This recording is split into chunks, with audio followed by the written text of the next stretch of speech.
3,400 years ago, the most advanced civilizations the world had ever known vanished not over centuries, but within a single generation.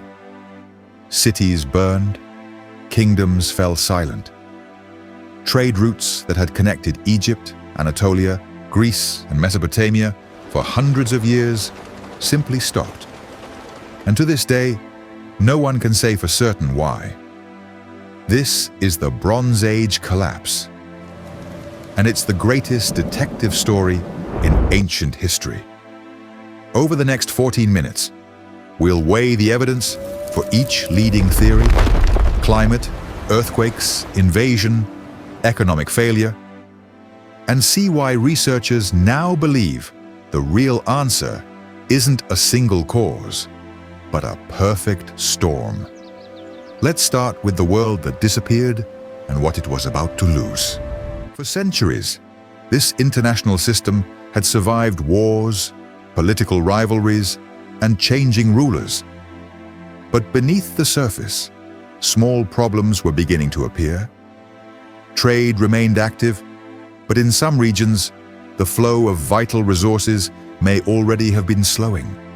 Archaeology suggests that some settlements experienced stress decades before the Great Collapse reached its peak.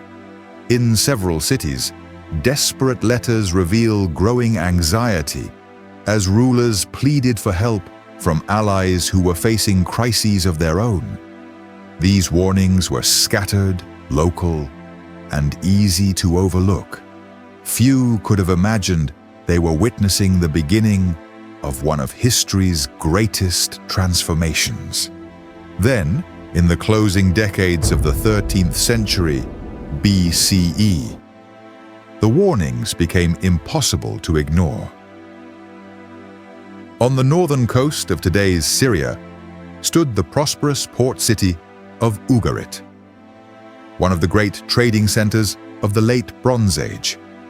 Its ships connected kingdoms across the Mediterranean, carrying goods, ideas, and diplomatic messages between powerful rulers. Then, sometime around the end of the 13th century BCE, the city's correspondence took on a very different tone.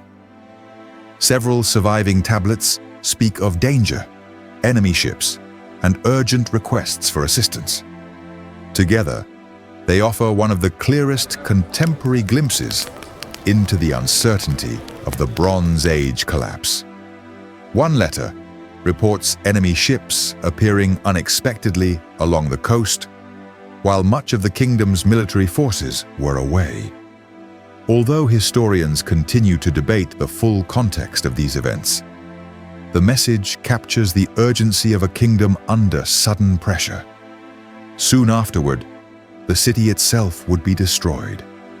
The letters survived only because the flames that consumed Ugarit also baked the clay tablets, preserving them for more than 3,000 years. Ugarit was not alone.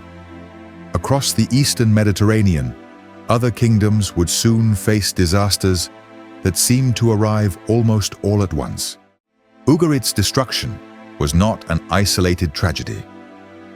Across the eastern Mediterranean, cities that had flourished for centuries were falling silent. Some settlements were burned, others were abandoned. In many places, rebuilding never came. The mighty Hittite Empire, once one of the great powers of the ancient world, disappeared from history. Its capital, Hattusa, was abandoned. Mycenaean palaces across Greece also entered a period of destruction and decline, bringing an end to a civilization celebrated in later Greek tradition.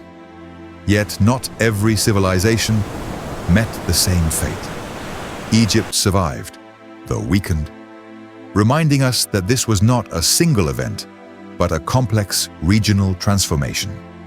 Historians continue to debate exactly how these events unfolded, but the archaeological evidence leaves little doubt that within a relatively short span of time, the political landscape of the Eastern Mediterranean was transformed. If entire kingdoms could disappear within a few generations, what could possibly have caused such a widespread collapse?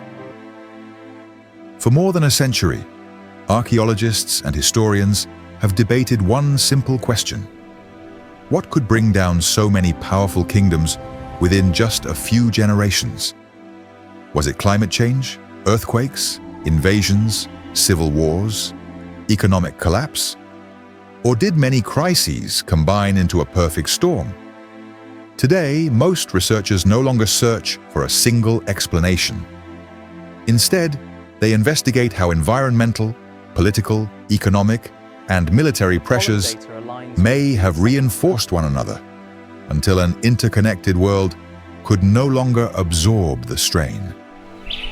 To understand how an entire world unraveled, we must examine each piece of the puzzle. One of the strongest lines of evidence points toward changes in climate. Around the end of the Late Bronze Age, parts of the Eastern Mediterranean experienced periods of increasing aridity.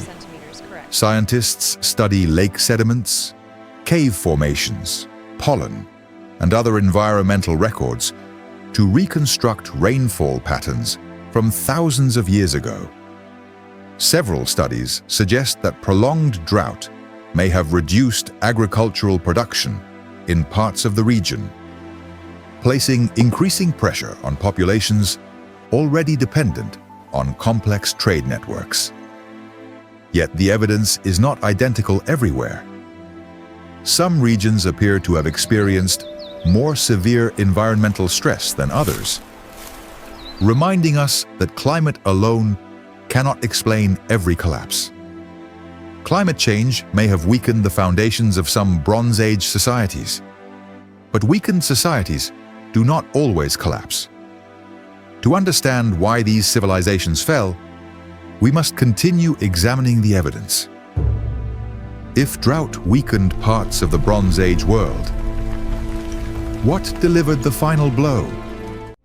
The Eastern Mediterranean lies within one of the world's most active seismic regions. For thousands of years, powerful earthquakes have repeatedly reshaped its landscape. Archaeologists have identified collapsed walls, displaced stones, and damaged buildings at several Late Bronze Age sites. Some researchers argue these patterns are consistent with earthquake damage. During the 20th century, some scholars proposed that a sequence of major earthquakes, sometimes called an earthquake storm, might have devastated multiple cities across the region. But not all archaeologists agree. Similar destruction can result from warfare, fire, abandonment, or later rebuilding. In many cases, the archaeological evidence cannot identify a single cause with certainty. Earthquakes almost certainly affected some communities. Yet even a series of major earthquakes would struggle to explain the collapse of trade, governments, and international diplomacy across the entire Eastern Mediterranean. If earthquakes damaged cities, who or what turned a regional crisis into the collapse of an entire international world? Few names associated with the Bronze Age collapse have captured the imagination more than the Sea Peoples. Much of what we know comes from Egyptian inscriptions, particularly those commissioned during the reign of Pharaoh Rameses III.